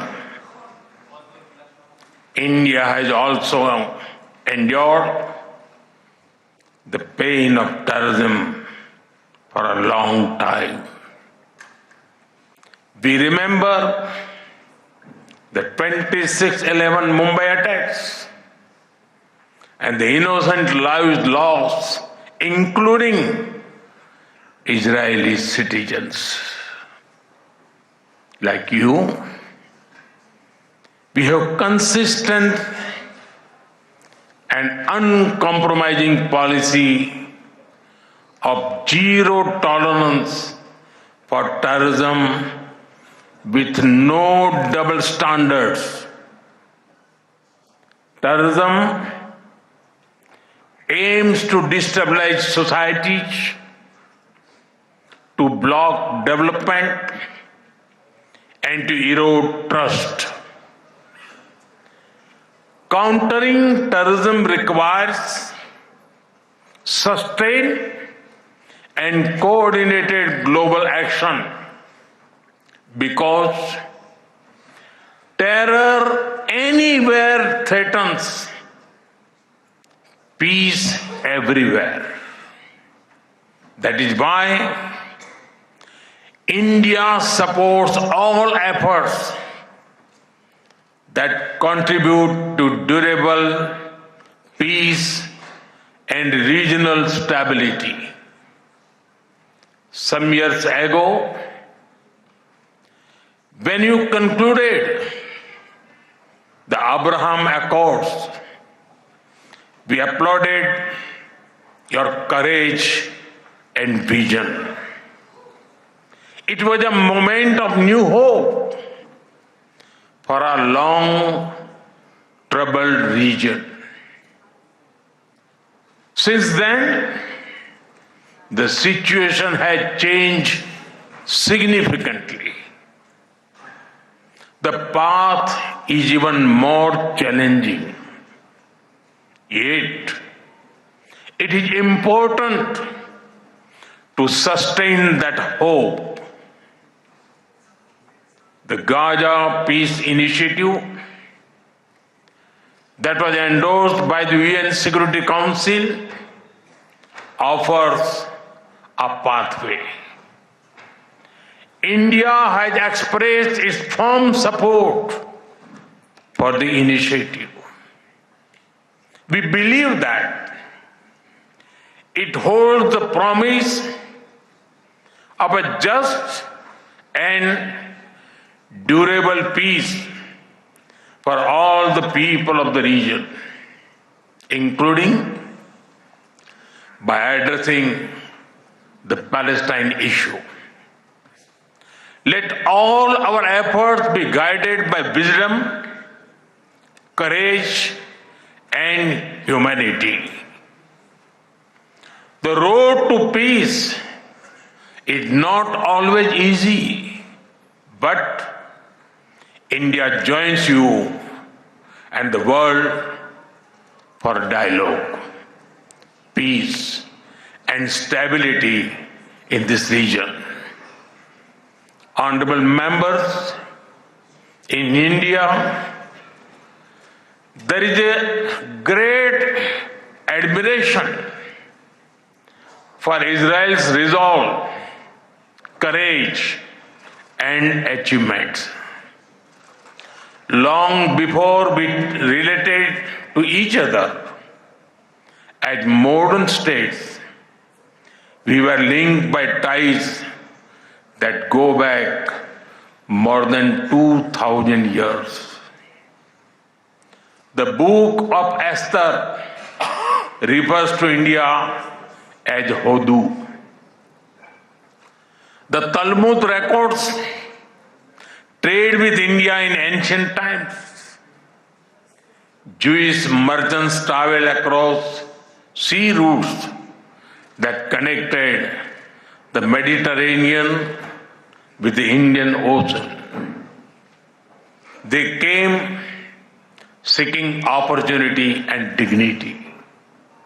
And in India, they became one of us.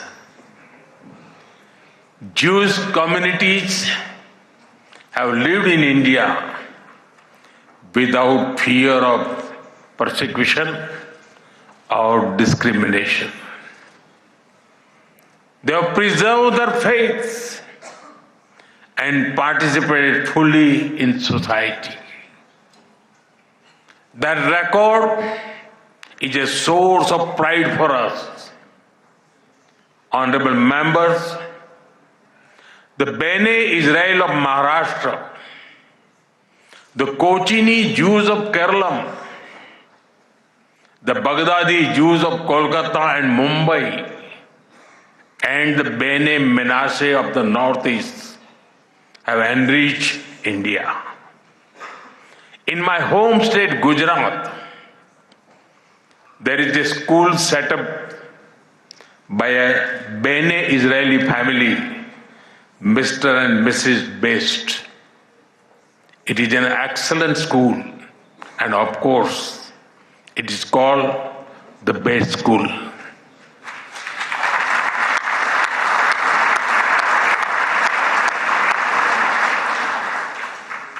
Edwin Myers gave shape to the film's division of India and was towering figure in the history of Indian cinema. Dr. Rubin David was the founder of the Kankaria Zoo in Ahmedabad.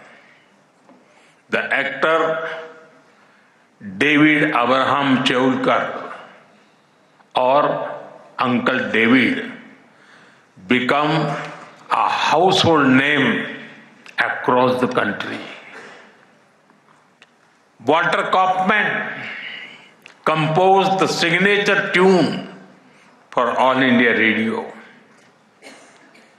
David Sassoon built many institutions that still serve Indian society.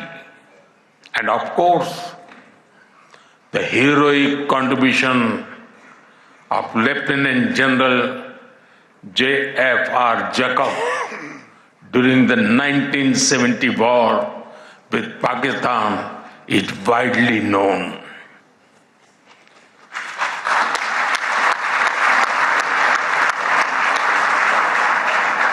I had the honor of working closely with him after his retirement.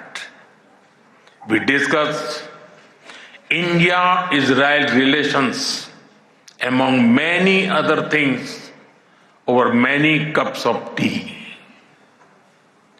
There have been countless others whose contributions are woven into India's rich fabric of life. Honorable members, there was movement from India to Israel too, when many Indian Jews migrated to Israel in the mid-20th century. Today, a vibrant Indian origin Jewish community lives here. They are contributed to the building of modern Israel in laboratories and hospitals, in classrooms, and also on the battlefield. They hold firmly that Israel is their fatherland and India their motherland.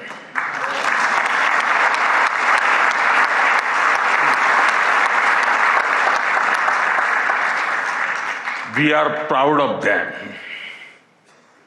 Honorable members, India's connection to this land is also written in blood and sacrifice. During the First World War, more than 4,000 Indian soldiers laid down their lives in this region. The cavalry charge at Haifa in September 1918 remains a significant chapter in military history. Major Thakur Dalpat Singh, remembered as the hero of Haifa, symbolize the shared history. During my last visit, I was deeply moved to pay my respect at the Haifa Memorial for Indian soldiers. Honorable members, last month, the world marked the International Holocaust Remembrance Day. The Holocaust stands as one of humanity's darkest chapters. Yet, even in those turbulent years, some acts of humanity stood out. The Maharaja of Navanagar in Gujarat, also known as the Jam Sahib, offered refuge to Polish children, including Jewish children who had nowhere else to turn. I am told that a statue of Jam Sahib was unveiled in Moshav Nevatim recently. Thank you. Thank you for this honor and remembrance. Honorable members, after India's independence, many Indian leaders felt a kinship with the people of Israel. India's parliamentary debates of the 1950s are witness to their admiration for Israel's effort to develop agriculture in the desert. The kibbutz movement of Israel inspired our leaders like Acharya Vinoba Bhave and Loknayak Jayaprakash Narayan. First in my home state, Gujarat, and now across India, I've seen the approach of per drop, more crop work wonders in agriculture.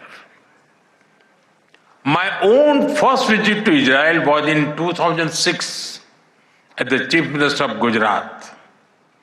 Later in 2017, during my visit to Israel as Prime Minister, our two countries elevated the relationship to a strategic partnership.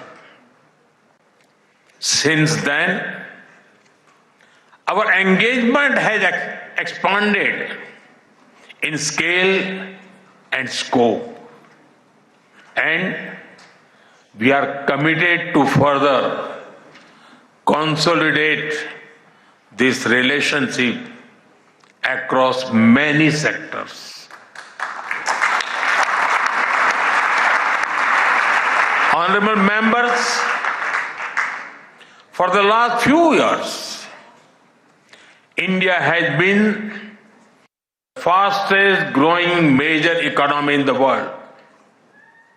Soon, we will be among the top 3 economies globally.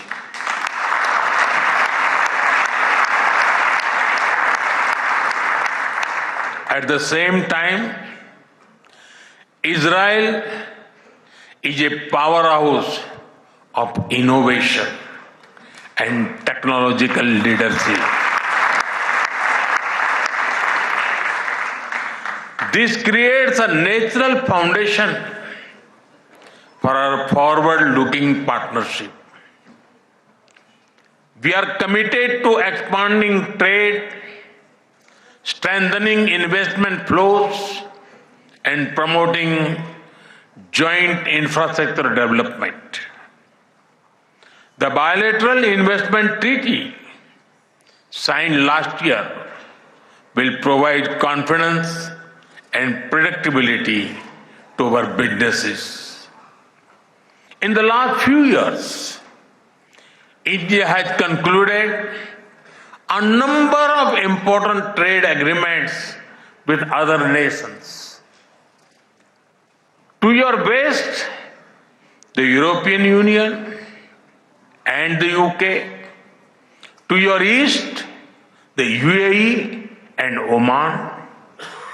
Our bilateral goods trade has grown significantly in recent years, but it does not reflect the full scope of opportunity.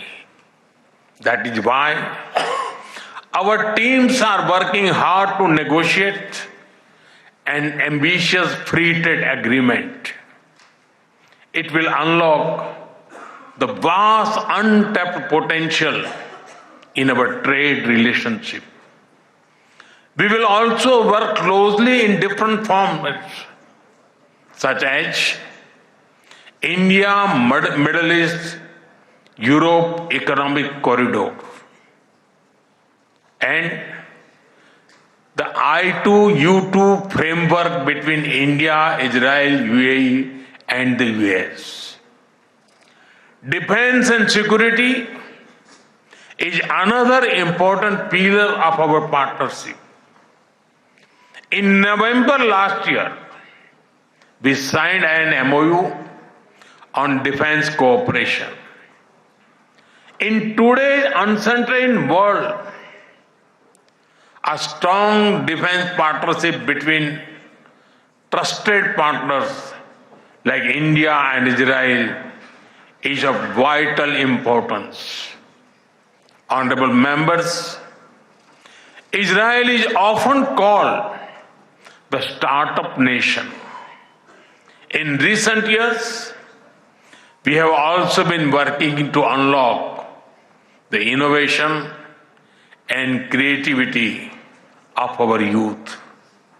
I recall that in 2018, Prime Minister Netanyahu and I inaugurated the I Create Technology Business Incubator in India. Since then, it has supported nearly 900 such startups. Last week, we hosted the world's largest and the most democratized AI Impact Summit with representatives from over 100 countries. Our aspirational spirit aligns naturally with Israel's innovation ecosystem. I see a lot of synergies in areas such as quantum technologies, semiconductors, and artificial intelligence. We are also working with Israel on creating cross-border financial linkages using our digital public infrastructure. Honorable members, I mentioned how inspiring we found Israel's agricultural miracle in desert. Israeli expertise in precision irrigation and water management has already transformed agricultural practices in India. Together, we have established 43 centers of excellence across India that have provided training to more than 500,000 farmers. We should now set an ambitious goal to expanding to 100 centers to benefit millions of farmers and fishermen.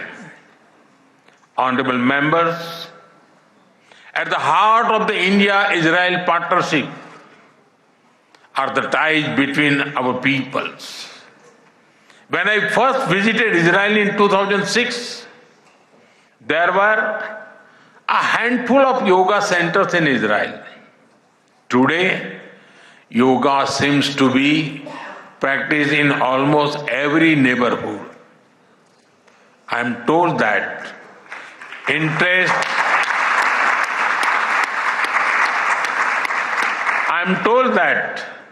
interest in Ayurveda is also growing in Israel. I invite more and more young Israelis to travel to India.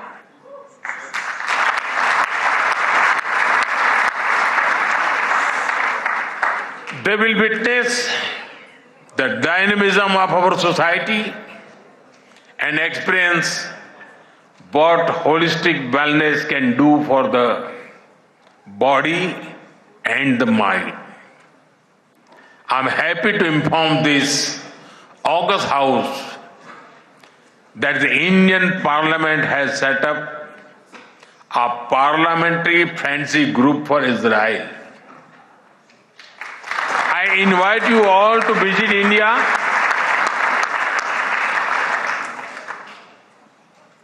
and look forward to having more exchanges between our members of parliament.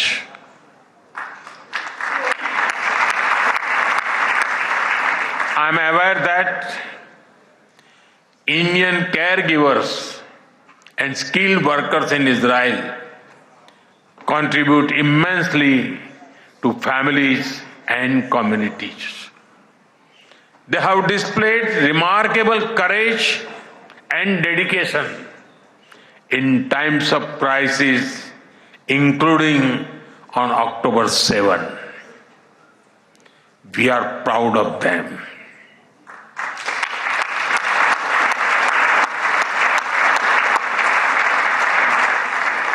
As the Jewish teachings reminds us, whoever saves one life saves the entire world.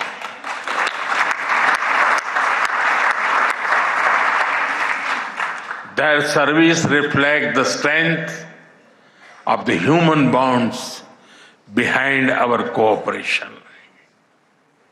We will continue to facilitate the movement of workers and professionals across sectors that benefit both of our nations.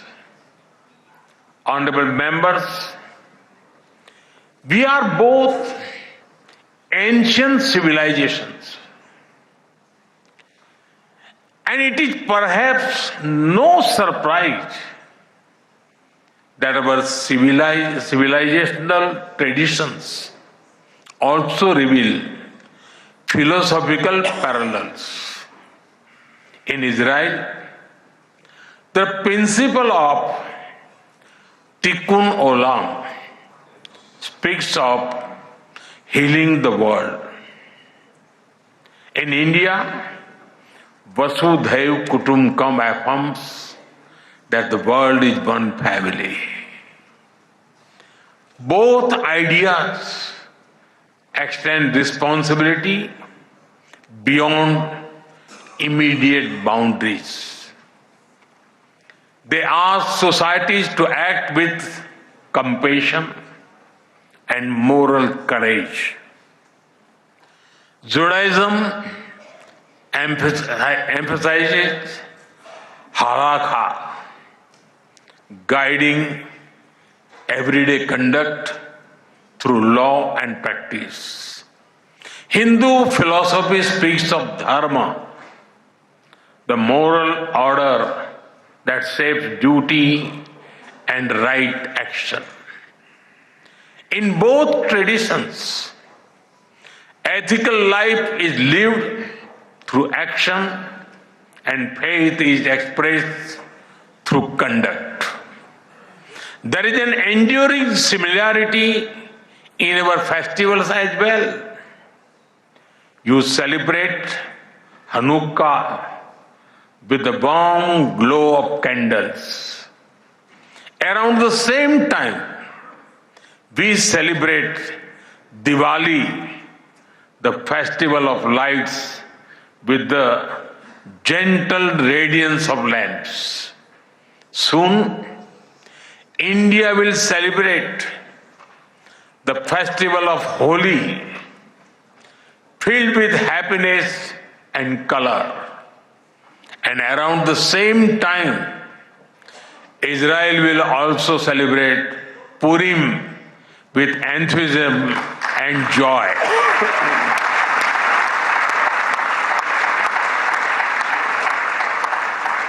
Honorable members, our shared ideals are the deep foundations that give strength to our modern partnership. We are democracies shaped by history and focus on the future. Our partnership is grounded in shared experience and shared aspirations. Our strong partnership not only serves national interests, but also contributes to global stability and prosperity. Let us ensure that the friendship between India and Israel remains a source of strength in an uncertain world. Am Israel Chai.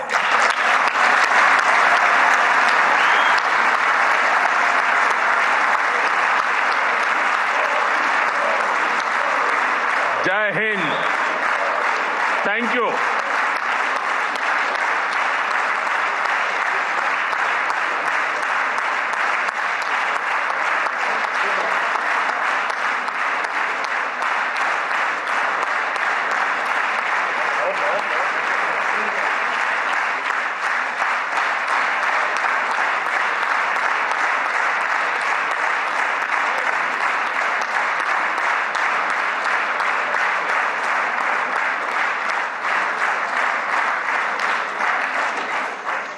חברות וחברי הכנסת, אני מתכבד להעניק לראשונה בתולדות המשכן את עיטור הכנסת, אות הכבוד הגבוה ביותר שבית המחוקקים הישראלי יעניק לראש ממשלת הרפובליקה של הודו, נרנדרה מודי, כהוקרה על הובלתו האישית לחיזוק היחסים המדיניים בין הודו לבין ישראל ועל תרומתו להעמקת שיתופי הפעולה בתחומי הביטחון, הכלכלה, החקלאות, החדשנות, הטכנולוגיה ועוד.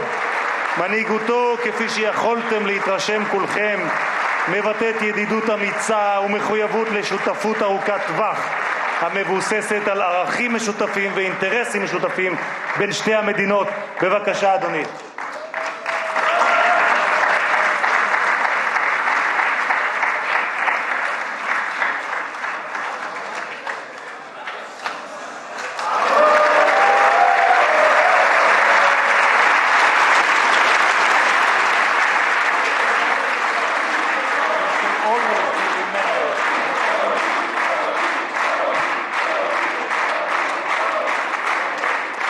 That address by Prime Minister Modi at the Knesset for roughly an hour, several big points made by him in that speech. But what really stood out is a very, very strong message against terror, where he spoke about The October 7 attack by Hamas said that we feel your pain because we have experienced something similar when India endured the pain of a terror attack during 26/11, spoke about how it has been a time-tested relationship between the two countries, how there is mutual trust. Number of occasions when a standing ovation was given to the Prime Minister and a significant gesture there by the opposition, which walked out ahead of the speech by Benjamin Netanyahu, but then came back and again spoke of the relationship, the close relations between India and Israel. So a bipartisan support there, even if there are internal differences between the government and the opposition members came right back in before the Prime Minister of India spoke. David Woersma, former National Security Council under President Trump and senior fellow at the Center for Security Policy, is live with us, along with Yonah Bob, author and senior Jerusalem Post military analyst, and Yasemin Mehta, Iranian scholar and political activist, along with Dr. Dan Diker, president of Jerusalem Center for Security and Foreign Affairs. Thank you very much all for joining us here on this very, very significant day. Dr. Dan Diker, if we can start with you, what are your main impressions of the speech by Prime Minister Modi and by Mr. Netanyahu? If the 2017 visit by Prime Minister Modi was considered warm, this is really much even warmer than that. Hard to believe that the 2017 visit could be outdone, but here you have evidence of a true partnership, a partnership that is grounded in values, in shared experience opposite radical Islamic terror, and also shared vision for the IMEC energy and transportation hub, which I think both leaders understand must move ahead regardless of what happens on the Palestinian track. This is a major regional opportunity that both leaders, I'm very confident, due to their very close relationship in all areas, beginning with values and moving to strategic interests, will move ahead with great alacrity. And Yonah Bob, especially the fact that I think the strongest statement was made not about how there is going to be collaboration, as it has been, in terms of innovation, in terms of tech, but a strong message there against terror. Absolutely. This is one of the most important moments for the alliance against terror, because it equally threatens India as it has, and it threatens Israel on all of its borders, which is why I think Prime Minister Netanyahu has expressed and continues to express, together with the entire parliament, as you noted, the opposition in an act of a classic of its classic move, walked out before Netanyahu's speech, but walked back in.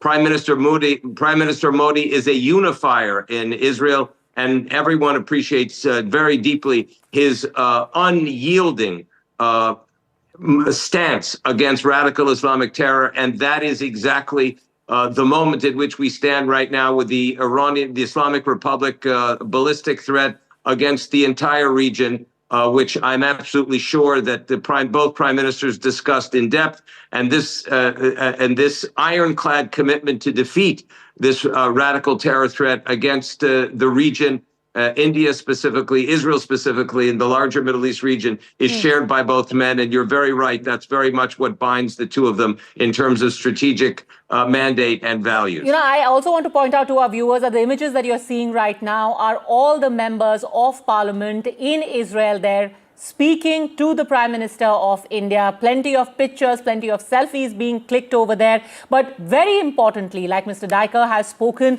of the timing, the fact that you've got, West Asia perhaps staring at the possibility of one of the biggest ever military conflicts that we have seen in the recent past. The fact that the Prime Minister of India is in Israel, the speech that he gave, what Benjamin Netanyahu said. How do you look at that, Yonah Bob? So yes, again, nobody in the world, certainly of Modi's stature, has said to Israel, we are entirely on your side. There's so much criticism from Europeans, from parts of the United States, from lots of other parts of the world, of how Israel handled the war. He made it very clear there is terrorism. India has faced terrorism from Pakistan and other places. Israel has faced terrorism from Hamas and Iran. We are on the same side against that wave, and we need to be deeply working together, whether it's fighting terrorism, whether it's building on, and he listed off the different things: space technology, quantum technology, artificial intelligence, semiconductors. These are all, each of them is a world on its own, and Israel and India are now investing deeply in all of these national security areas. And as you said, this is both a combination of values and technology for these two powerful countries to move forward in a very deep relationship. Yasmin Mehta, how do you look at this? The fact that you've got a message of cooperation, of support and of trust, and without caveats, the most unequivocal expression of support. There was a mention of peace on terrorism. Of course, we should all be against the deaths of civilians, but we are also against the deaths of tens of thousands of Palestinians. So it's a bit ironic, hypocritical not to mention that. However, I think India, for all the support message that the Prime Minister gave today in the opening, in this ceremony, is very concerned about a war in the region. It will increase the price of oil, like many other countries in the west of Asia who have expressed this more openly. An all-out war will create instability for a number of countries where India has economic and political interests. So there is a difference in the two views. He did talk of peace. He did mention negotiations. From what I can read, Israel is not in favor of any negotiations with Iran. The government has made it clear, even if the US is trying, whether correctly or not, but is trying to achieve some kind of deal, Israel is committed to the destruction of Iran as a state. Those of us who want the overthrow of Iran's Islamic Republic do not want our country destroyed. There is a difference between opposing political Islam and the government of Iran and the destruction of the state of Iran. And I think Modi does not want the destruction of the existing country, Iran, because of the instability it will create, because of the problems it will create in terms of Pakistan, the region, the conflicts between Baluchis in the two countries, Iran and Pakistan, and the spillover of such conflict into India. Then David Woosma, was there a bit of hypocrisy over there, as Ms. Mehta is saying, or was the Prime Minister of India really treading that fine line, striking a balance between all of the countries? And again, India has said, we are on the side of peace. We have friendly relations with all of these countries. Well, no, I think that Prime Minister Modi drove a very good line, a very, very delicate line, but a very good line. I think Yasmin doesn't really understand what Israel's after and what Israel's doing. What you're seeing here is something much deeper than any technical issue today. You're seeing two great civilizations coming together in a natural way, both of which emerged from the British Empire, both of which have 2,000, 3,000, 4,000 year roots, both of which have been interacting for a good bit of that period and have had warm personal relationships between various communities going back. We know already, for example, trade from India. What we have evidence that goods from the trade in India wound up in the temple in Israel, in the first temple, 2,500, almost 3,000 years ago. So I think what you're seeing is the natural question of two great civilizations. And the second part is Israel is a free democracy. It is an ancient civilization, and it is at the edge of modernity. That is exactly where India wants to be. It is an ancient civilization. It is a democracy, the largest in the world, and it is at the edge of modernity, pushing the envelope. And by the way, the other one is Japan, and that's the whole geostrategic question of Japan, India, and Israel challenging a larger axis of Turkey and China. a strategic balance of the whole globe in that half of the world. And those things are really deep down, the affinity that underscores not just an alliance of convenience, but an alliance of the souls, which really form the most strong geostrategic alliances of all.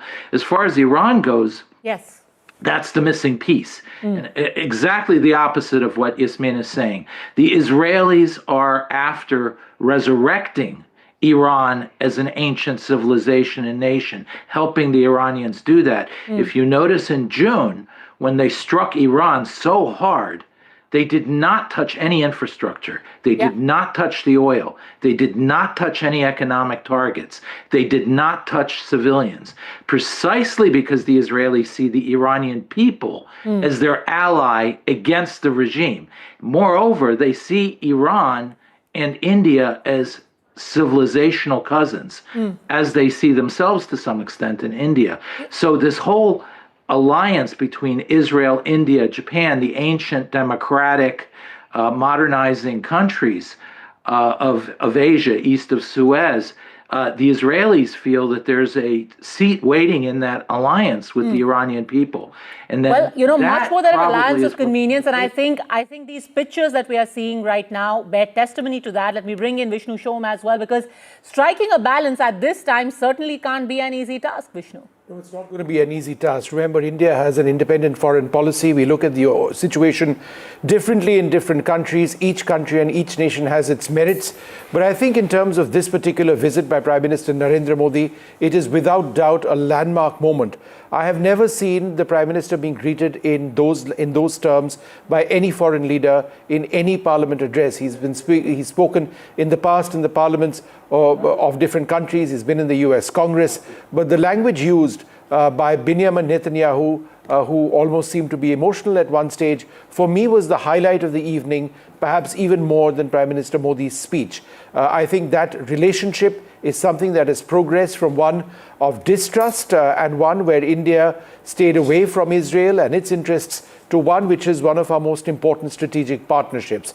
Remember, this is the Prime Minister's second visit since 2017.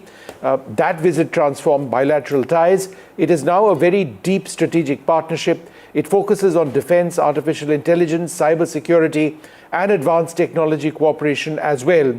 This visit also comes at a time when there is a great deal of tension in West Asia, including the US-Iran escalation, and this visit underscores perhaps India's unwavering commitment to Israel as a key ally, boosting defense deals, innovation, and regional stability. Now, the Prime Minister says he brings with him the greetings of 1.4 billion Indians. Prime Minister Netanyahu spoke about how Jews in India had never been persecuted, unlike other parts of the world. The message of fighting terrorism was a common theme raised by both leaders. He said, Prime Minister Modi, I also carry with me the deepest condolences of the people of India for every life lost and for every family whose world was shattered in the barbaric terror attack by Hamas on the 7th of October. In as much as he did say that, the Prime Minister did call and spoke about the need for courage in pursuing peace in a region as volatile as West Asia presently is. We're going to be discussing all of this. For the moment, let's listen in to what Prime Minister Modi said at the Knesset, the Israeli parliament. India has been the fastest growing major economy in the world. Soon, we will be among the top 3 economies globally.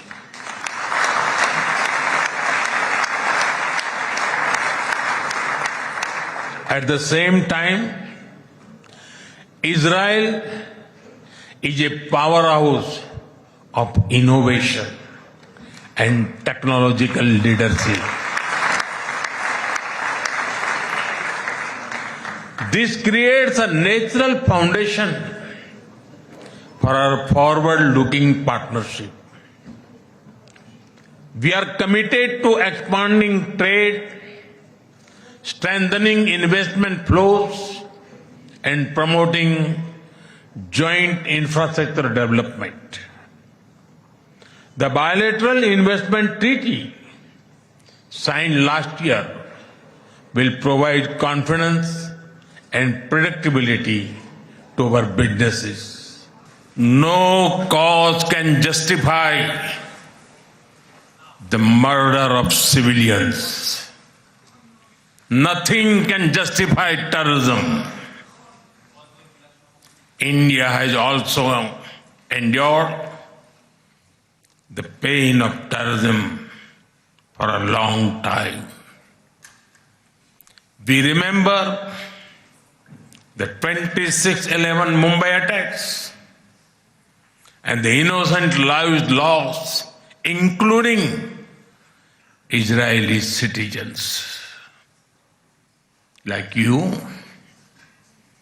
we have consistent and uncompromising policy of zero tolerance for terrorism with no double standards. Terrorism aims to destabilize societies, to block development, and to erode trust. The Prime Minister was speaking after Israel's Prime Minister Benjamin Netanyahu addressed the Knesset in extremely warm terms, welcoming Prime Minister Modi over there. It's very rare for any leader to be welcomed in quite the same way. Narendra, my dear friend, these are not just words. I would almost venture to say, more than a friend, a brother. In many ways, brothers.